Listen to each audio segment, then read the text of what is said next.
Pakistanis who call Saudi Arabia their home, and to follow up on a very productive visit that I was pleased to lead only 3 weeks ago, where we came to Pakistan, and not only were we received with the utmost hospitality and graciousness by the leadership and the government of Pakistan and my colleagues with whom I am proud to be working on achieving the vision of His Royal Highness the Crown Prince and the Honorable Prime Minister. Today I am pleased to not only tell you, Mr. Prime Minister, but also share with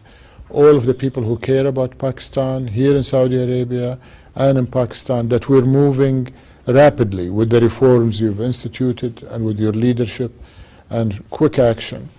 to implement what His Royal Highness has directed us from the Saudi government and the private sector to do together, hand in hand with our Pakistani friends. When we came to Pakistan, we concluded in 3 days 27 MOUs valued at $2.2 billion. And I mentioned at that time during the various events that this is only the beginning. And to prove that, here we are 2 or 3 weeks later, and I'd like to announce that that number has increased from 27 MOUs and agreements to 34 MOUs. So we've been able to add another 7, almost 2 per week. And I think more importantly, the value of those agreements has also increased to $2.8 billion, with many of them today are not assigned value because we're still trying to determine exactly how much their valuation. And I think better news yet that I'm happy to share with you, your government and the people, is that of the 27 we concluded, 5 are already working, operational, finance, funded, and creating value for the companies that have concluded them, for Pakistan, for Saudi Arabia. Some of those agreements have resulted in exports from Pakistan already being sent, especially in agriculture, and so on and so forth. Those 5 agreements will be announced in terms of their operation by the companies themselves, but they cover important sectors like very extensive healthcare facility where we have a Saudi investor that has already acquired land and assets and will be building an integrated medical complex. In Pakistan, there are agriculture, there are energy and manufacturing that are already on the ground and operational, as I mentioned. I'm also happy to say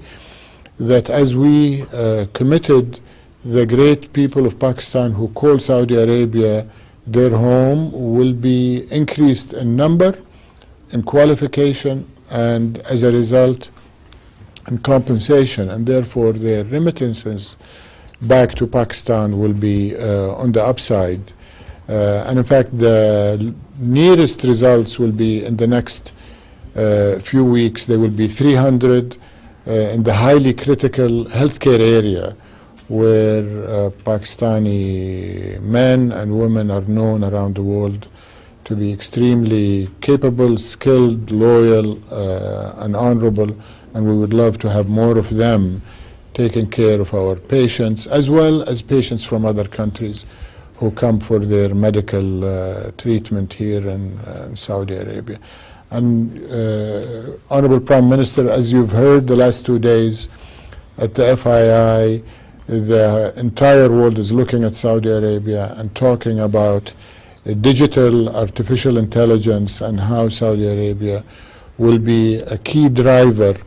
of how artificial intelligence will transform global economies and indeed how we live. And we want to do that with Pakistani skills embedded when Pakistani companies in the digital space coming to Saudi Arabia. So I hope with your visit and your vision and your reforms, and that, of course, of His Royal Highness the Crown Prince, that we're going to be deploying some of this talent and some of these companies from Pakistan to come and harness the opportunities. And as I mentioned 3 weeks ago, I repeat, this is only the beginning of something very special. His Royal Highness puts Pakistan on top of the list of his priority and has charged His Excellency Muhammad Tuwaijri to do that on a continuous basis. He has a fantastic team that is engaged with your ministers and with SIFC, who are working to facilitate investment. I, as the Minister of Investment, have also a dedicated